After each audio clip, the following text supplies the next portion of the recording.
Last video जो मैंने बनाई थी वो आपने देख ली होगी। आप लोग जब उसे देख रहे होंगे तो थोड़ा सा आपको साउंड का प्रॉब्लम आ रहा होगा। आपने देखा होगा, महसूस करोगे कि आवाज़ जो है उसके अंदर बीच में आ रही है जो काफ़ी डिस्टर्बेंस कर रही है। तो एक्चुअली वो थोड़ा सा प्रॉब्लम है, कुछ टेक्निकल प्रॉब्लम आने के कारण वो ऐसी प्रॉब्लम आ गई थी, तो अब नहीं आएगी। कोशिश कर रहा हूँ कि आगे की वीडियोज़ में ये प्रॉब्लम ना आए।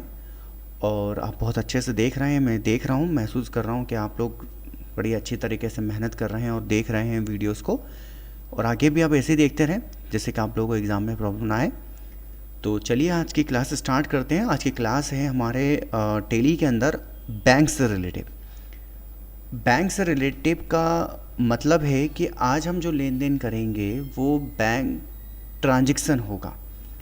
अब आप सोच रहे होंगे कि बैंक से ट्रांजैक्शन कैसे करेंगे। बैंक से ट्रांजैक्शन हम लोग करते रहते हैं। अगर हमारा अकाउंट अगर बैंक में है तो हम लोग बैंक से पैसों का लेन देन करते रहते हैं। पैसों का लेन देन का मतलब पैसे जमा करना, पैसे निकालना, ये सब कॉमन चीज़ें हैं। लेकिन हम आज का जो टॉपिक है वो हालांकि ऐसा नहीं है। आज का टॉपिक एक्चुअली है कि हम लोगों ने अपनी सेकंड वीडियो में, जिसमें हम लोगों ने रिसिप्ट वाउचर के बारे में जाना था कि रिसिप्ट वाउचर कैसे काम करता है। मेरे रिसिप्ट वाउचर का हम लोगों ने काम देखा था कि भाई पैसे लेना होगा तो हम रिसिप्ट वाउचर की हेल्प लेंगे। तो वैसे ही आज हम जो काम करने वाले हैं कि अगर कोई स्टूडेंट हमें नगद पेमेंट नहीं कर रहा है, कैश पेमेंट जिसे हम कहते हैं, क्योंकि हम लोगों ने रिसिप्ट वाउचर जब यूज़ किया था तो उसमें हमने केवल जो एक ऑप्शन आता है जहाँ पर हमें कैश सेलेक्ट करना होता है, जिसे हम अकाउंट बोलते हैं कि हम किस तरह से वो हमें बंदा जो है पैसा दे रहा है। तो हम वहाँ पर एक लिस्ट में के ओनली कैश लिखा हुआ आता है और हम कैश लेके आगे बढ़ जाते हैं। लेकिन अगर आप आगे की सोच के चलें कि अगर कोई ऐसा शख्स आपके सामने आ जाता है जो आपको पैसे तो देना चाहता है लेकिन केस नहीं देना चाहता, आपको वो चेक के द्वारा देना चाहता है, तो आपने इमेजिन किया है वो चेक के द्वारा की जो एंट्री होगी, चेक से आप चेक तो ले लिया आपने, लेकिन वो चेक की जो एंट्री है वो आप टेली में कैसे करोगे। टेली में आपको उस चेक की भी एंट्री करनी होगी, तो वो कैसे करोगे वो भी हमें जानना बहुत ज़रूरी है। ठीक है, तो कहने का मतलब यूँ है कि आपको टेली को ये बताना पड़ेगा कि आपने जो स्टूडेंट से फीस ली है वो कैश पेमेंट लिया है, मतलब नकद में लिया है, या चेक के द्वारा। अगर आपने नकद लिया है तो आप उसे कैश लेकर आगे कंटिन्यू कर लोगे। लेकिन अगर आपने कैश नहीं लिया, आपने उसे चेक के द्वारा लिया है फीस, तो फिर आप कहाँ जाके जमा करोगे कि चेक को? बैंक में। जब बैंक में आप उसे जमा कर दोगे तो आपके अकाउंट में पेमेंट आ जाएगा। तो उस प्रोसेस को कैसे हम टेली में इंटर करेंगे वो आज हम जानेंगे। तो बहुत सरल है, बहुत इजी है, ज़्यादा टफ नहीं है, बहुत ज़्यादा बड़ी क्लास नहीं है आज की, छोटी सी क्लास है, तो उसे जल्दी से कंप्लीट करते हैं। तो सबसे पहले हमें क्या करना है, अपनी फ़ाइल ओपन करनी है। तो अल्टर के साथ F3, उसके बाद सिलेक्ट कंपनी, और आपकी जो पर्टिकुलर फाइल है उसे आप खोलें, ओपन कर लें। तो जैसे कि अभी तक हम देखते हुए आ रहे हैं कि टिंगरा फाउंडेशन जो हमारी फ़ाइल है, हम उस पर काम कर रहे हैं। तो एक बार हम थोड़ी सी जो झलक है वो बैलेंस शीट की देख लेते हैं। मीन्स क्योंकि मैं बता चुका हूँ कि अगर आप टेली में काम करने वाले व्यक्ति हो तो आपको हर पल पल का हिसाब रखना पड़ेगा। मतलब आपको अपनी बैलेंस शीट को हर पल पल में देखना पड़ेगा कि भाई मेरा जो अकाउंट है वो कितना मेरे हाथ में पैसा है, कितना पैसा मुझे देना है, वो सारी जानकारी आपको रखनी पड़ेगी। ठीक है, तो बैलेंस शीट में चलते हैं। बैलेंस शीट में अभी जो फ़िलहाल हमें बताया जा रहा है, फ़िलहाल अभी हम जो बाहर से देख रहे हैं बैलेंस शीट को, उसमें बताया जा रहा है कि मेरे पास प्रॉफिट जो है वो 2500 है, मीन्स 2500 रुपये मेरे पास प्रॉफिट है। ठीक है, ओके। उसके बाद राइट हैंड पे जिसमें हमें करेंट एसेट्स लिखा हुआ आ रहा है, इसमें भी हमें 2500 शो कर रहा है। ठीक है, अब इसके अंदर जब आप एंटर करोगे तो जो मैंने अपनी लास्ट वीडियो में आपको बताया था कि यहाँ पर आपको एक ऑप्शन लिखा आता, एक लाइन लिखी हुई आती है, cash in hand. Cash in hand का मतलब होता है कि आपके हाथ में कितना पैसा है। ठीक है, तो हमारे हाथ में कितना पैसा है? मात्र 2500 रुपये। अब प्रॉब्लम क्या है बताएं, कि ये तो नगद पेमेंट है, लेकिन जब हम चेक के द्वारा जब पैसे लेंगे किसी स्टूडेंट से या किसी भी शख्स से, तो यहाँ पर कैशिंग हैंड नहीं लिखा हुआ आएगा। पता है क्या लिखा आएगा? बैंक। मतलब दो चीज़ें आ जाएंगी, मतलब कैशिंग हैंड तो रहेगा लेकिन उसके नीचे एक ऑप्शन और नया आ जाएगा जिसका नाम होगा बैंक। तो वो करके देखते हैं, जो ज़्यादा अच्छे से आपको समझ में आएगा। तो स्केप दबा के मैं बाहर आ जाता हूँ। तो सबसे पहले हमने बैलेंस शीट देख लिया। बैलेंस शीट में हमने देख लिया कि हमारे पास अभी फ़िलहाल कितना पेमेंट है, वो हमने चेक कर लिया है। अब हम जल्दी से अकाउंट इन्फो में जाते हैं, लेज़र में क्रिएट। हम यहाँ पर बैंक का अकाउंट बनाएंगे। किसका बनाएंगे? बैंक का अकाउंट। तो बैंक का अकाउंट जल्दी से बना लेते हैं। और हाँ, एक बात मैं यहाँ पर आपको अंडरलाइन कर दूँ कि बैंक का जो अकाउंट आपको बनाना है वो वाला अकाउंट बनाना है जिस बैंक में आपका खाता है। अब हर किसी बैंक का खाता ना बनाएं, ठीक है। वैसे अभी आप प्रैक्टिस कर रहे हैं तो इसलिए आप कोई भी बैंक का अकाउंट, यहाँ पर कोई भी बैंक का नाम आप डाल सकते हो। तो फिर मैंने यहाँ पर जो है बैंक ऑफ इंडिया, ये मैंने डाल दिया। अब यहाँ पर आपने बैंक का नाम डाल दिया कि आपका किस बैंक में खाता है, आपने डाल दिया बैंक ऑफ इंडिया। उसके बाद अंडर पूछ रहा है, अंडर। तो यहाँ पर आपको जो अंडर लेना है वो लेना है, जैसे कि आप देख रहे हो लिस्ट ऑफ ग्रुप जो साइड में हमारे खुल चुके हैं, इसमें सबसे टॉप पर बैंक अकाउंट लिखा आ रहा है, आप इसको ले लीजिए। जब भी आपको टेली में बैंक के खाते बनाने होंगे तो उसके लिए आपको जो बैंक का अकाउंट जो बनेगा वो बैंक अकाउंट के अंडर में बनेगा, ठीक है। एंटर।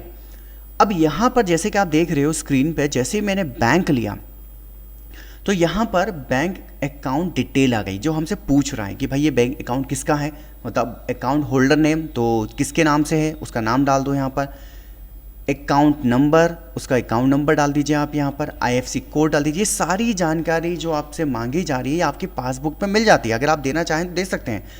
अगर फिलहाल अभी हम इसे ब्लैंक छोड़ देते हैं, एंटर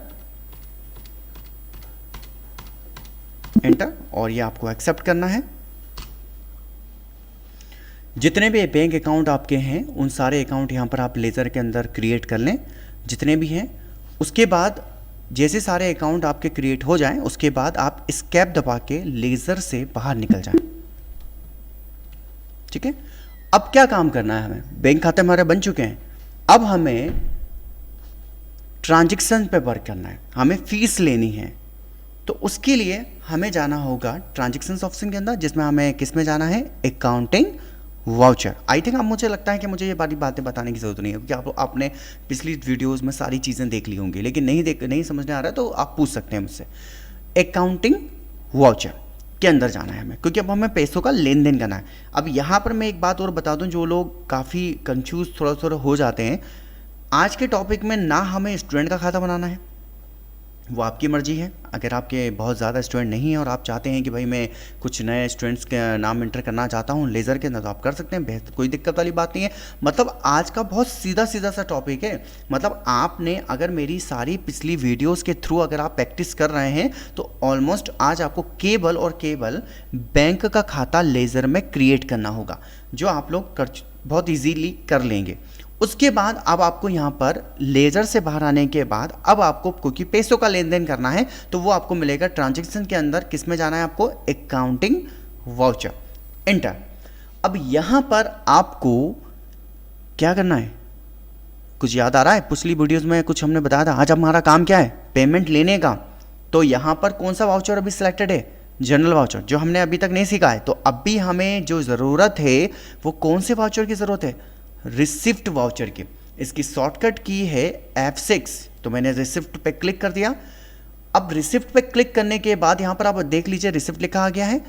अब यहाँ पर जो अकाउंट आ रहा है, जहाँ पर हम अभी तक हमने जितनी भी टेली में जितना भी हम लोगों ने अभी ऑलमोस्ट काम किया है उन सारी जगह पर हमने एक ही चीज़ सेलेक्ट की है, वो है कैश। लेकिन ऐसा नहीं, अब हमें यहाँ पर जो सिलेक्ट करना है वो बैंक लेना है। अब वो कैसे लेना है वो आप देखिएगा ज़रा। लिस्ट खोलने के लिए आपको स्पेस बार दबाना पड़ेगा। अब आप एक चीज़ नोट करेंगे कि लिस्ट ऑफ लेज़र अकाउंट में अब आपको कैश के अलावा एक नया ऑप्शन मिल रहा है जिसका नाम है बैंक ऑफ इंडिया, मतलब बैंक का खाता भी मिल रहा है।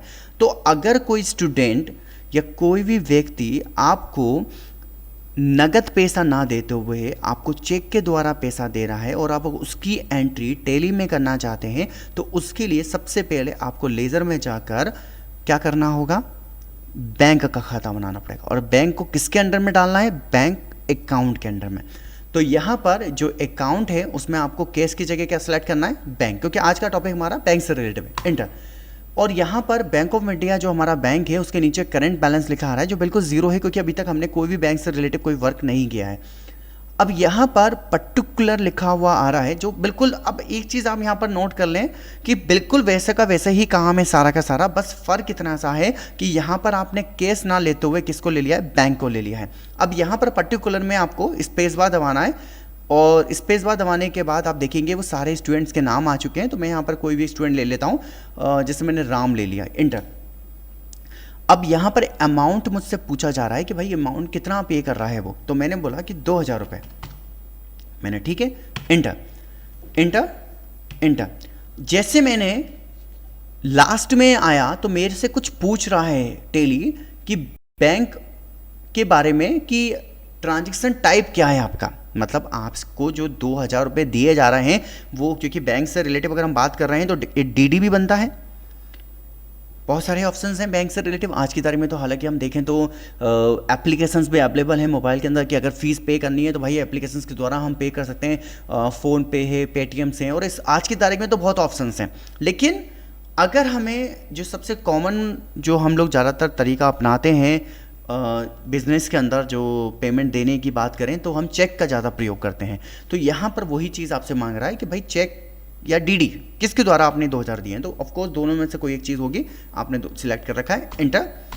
अब यहाँ पर आ रहा है चेक की डेट, किस डेट का वो चेक है वो डेट आप यहाँ पर डाल दीजिए। किस बैंक का चेक है वो भी आप बता दीजिए। तो यहाँ पर मैंने फिलहाल बता दिया SBI, मतलब यहाँ पर आप देख सकते हैं नॉट एप्लीकेबल आ गया, मतलब अगर आपको बैंक का नाम देना नहीं है तो नॉट एप्लीकेबल है, ये अपने आप, जैसे आप यहाँ पर नाम टाइप करने जाएंगे लिस्ट खुल जाएगी, नहीं खुल रही है तो आप स्पेस बार दबा के खोल सकते हैं। अगर आपको नेम देना है तो आप सेकंड ऑप्शन चुनें जिसमें आप बैंक नेम दे सकते हैं, और यहाँ पर आप अपनी जिस भी बैंक का ये चेक है उसको आप डाल दीजिए, SBI बैंक, इसको मैंने डाल के एंटर कर दिया। और अब ये आपसे नरेशंस मांग रहा है कि नरेशंस, क्योंकि एक बहुत इंपॉर्टेंट पार्ट है हमारे टेली का, क्योंकि नरेशंस इसलिए देना ज़रूरी होता है क्योंकि आपने चेक से पैसा तो ले लिया, लेकिन आपको ये भी मेंशन कर दीजिए इस पर्टिकुलर रिसिप्ट में कि ये जो पेमेंट आपने लिया है ये किस मंथ का लिया है, किस पर्टिकुलर एडवांस लिया है। तो वो सारी डिटेल जो आप यहाँ पर मेंशन कर देंगे तो कुछ टाइम बाद जब आपको ये याद नहीं आ रहा है कि भाई ये 2000 रुपये कहाँ से आए और ये क्यों दिए गए थे, तो कम से कम आप नरेशंस को पढ़कर ये समझ लेंगे कि ये पेमेंट एक फ़ीस है और ये फ़ीस स्टूडेंट ने हमें दी थी, तो देना चाहें तो आप दे सकते हैं। फिलहाल मैं इसे ब्लैंक छोड़ रहा हूँ, एंटर। अब हम फाइनल स्टेप पे आ चुके हैं जहाँ पर हमसे यस नो के बारे में पूछा जा रहा है कि क्या आप रिसिप्ट वाउचर काटना चाहते हैं। हम बोल रहे हैं बिल्कुल यस, तो यस कर लीजिए।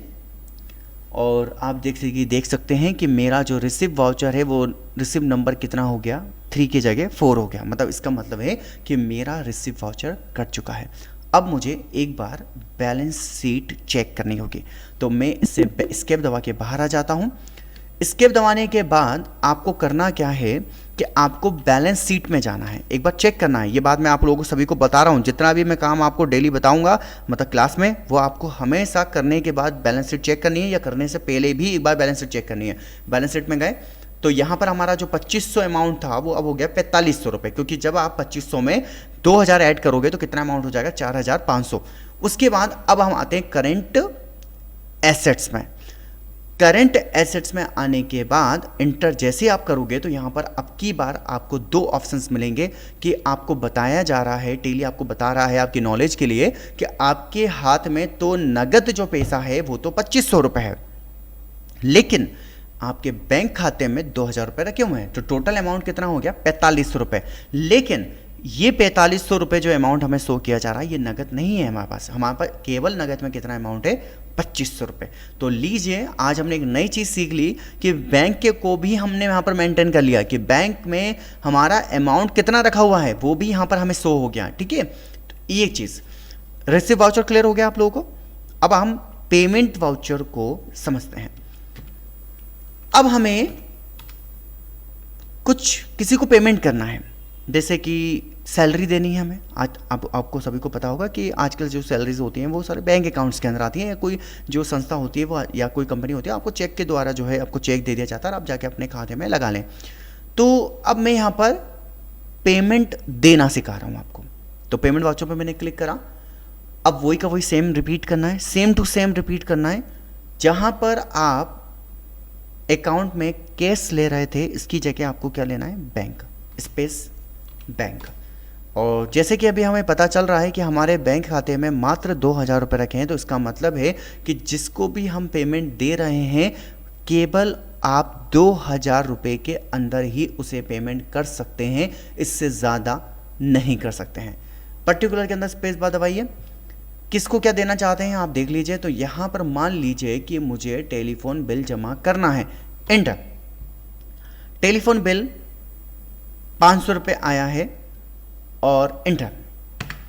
जैसे मैंने एंटर करा 500 रुपये लिख के, तो आप यहाँ देख सकते हैं कि जो बैंक का जो हमारा खाता है उसके नीचे जो हमारा 2,000 रुपये लिखा आ रहा था उसमें 1,500 रुपये हो गए। इसका मतलब ये है कि 500 रुपये हमारे पास से चले गए। तो एंटर। अब इसको आप यूँ भी समझ सकते हैं कि आजकल जैसे ऑनलाइन से हम पेमेंट कर रहे हैं, किससे कर रहे हैं, ऑनलाइन पेमेंट होता है। तो आपने ऑनलाइन बिल जमा कर दिया था तो उसकी एंट्री आप यहाँ पर जाके इस तरह से कर सकते हैं। तो यहाँ पर आप जैसे स्पेस बार दबाएंगे तो देखिए आपको मैं बता रहा हूँ कि ट्रांजैक्शन टाइप पर जब आप आ जाएं तो यहाँ पर ये अपने आप ही खुलेगी विंडो। जब आप ये जो आप देख रहे हैं विंडो, जैसे आप यहाँ पर लास्ट में आ जाएंगे और जैसे में एंटर करेंगे तो ये जो बैंक की जो डिटेल्स हैं ये अपने आप आपके सामने आएंगी। और जहाँ पर चेक लिखा हुआ है वहाँ पर आप अपना कर्सर रखें और स्पेस बार दबाएं। तो यहाँ पर आपको 3 ऑप्शन दिए जा रहे हैं, चेक, ई फंड ट्रांसफ़र या अदर। ई मतलब इलेक्ट्रॉनिक, मतलब जो नेट से रिलेटिव होता है, तो आप इसको ई फंड ट्रांसफ़र समझ लीजिए।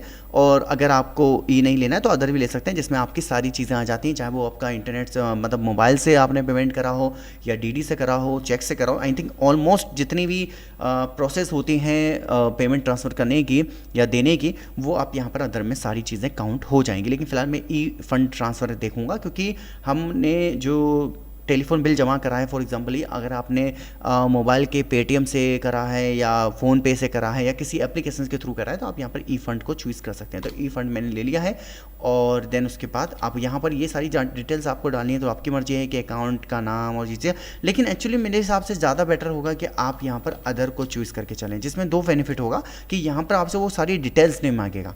एंटर, एंटर और यस लीजिए, आपने बैंक के द्वारा बिल्स भी जमा कर दिए, या किसी भी व्यक्ति को अगर आपको पेमेंट देना है तो आप दे भी सकते हो। तो ये एक बहुत ही इजी टॉपिक था जिसमें हमने ये सीखा कि कैसे हम बैंक के द्वारा मतलब चेक के द्वारा पैसा ले सकते हैं और कैसे हम उसकी एंट्री टेली में कर सकते हैं।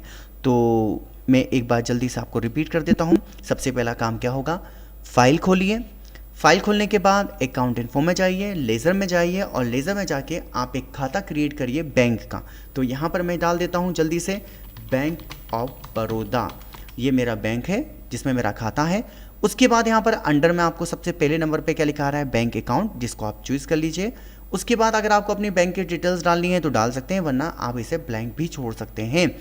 उसके बाद नीचे बैंक कॉन्फ़िगरेशन आ रहा है, जहाँ पर आपसे ये पूछा जा रहा है कि क्या आपकी चेक बुक भी इशू है। तो अगर आप ये सारी चीज़ें को आप ऑन करना चाहते हैं तो कर सकते हैं, लेकिन फ़िलहाल ये अभी बहुत एडवांस है इसलिए मैं इसको नहीं बता रहा हूँ आपको। अब यहाँ पर एक चीज़ आ रही है जो मैं आपको बताना बहुत ज़रूरी समझता हूँ। यहाँ पर ओपनिंग बैलेंस, जो मैंने अभी तक आपको किसी भी लेज़र के खाते में नहीं बताया। जब भी आपने लेज़र में खाते बनाए हैं उसमें भी हर बार ये आपसे ओपनिंग बैलेंस के बारे में पूछता है। आपको पता है ओपनिंग बैलेंस का मतलब क्या होता है? आप इस खाते को कितने अमाउंट से खोलना चाहते हो। सो इमेजिन, मैं आपको याद दिला दूं, आपको रिमेंबर होगा कि जब आप बैंक में खाता खोलते हैं तो हमें बताया जाता है कि 2,000 से खुलेगा, 500 से खुलेगा। तो जब 2,000 से खुलेगा तो बाद में हमारे अकाउंट में कितना पैसा रहता है, 2,000 रुपये। इसका मतलब हमारा अकाउंट कितने से खुल गया, 2,000 से खुल गया। तो इसको एक इजी तरीके से समझते हैं जो आपको समझना आसानी हो जाएगी। आप बैंक ऑफ बड़ौदा का खाता बना रहे हैं, ये अकाउंट आपका कम से कम 2 साल पुराना है, मतलब आपने 2 साल पहले बैंक अकाउंट आपका बन चुका था। अब बनने के बाद क्या आपने उसमें कोई पैसे नहीं डाले होंगे? क्या आपकी सेविंग नहीं होगी? होगी, डेफिनेटली होगी। मान लीजिए आपके उसमें 10,000 रुपये हैं, सॉरी 5,000 रुपये, बहुत ज़्यादा हो जाएगा अमाउंट। 5,000 रुपये ऑलरेडी आपके बैंक खाते में रखे हुए हैं।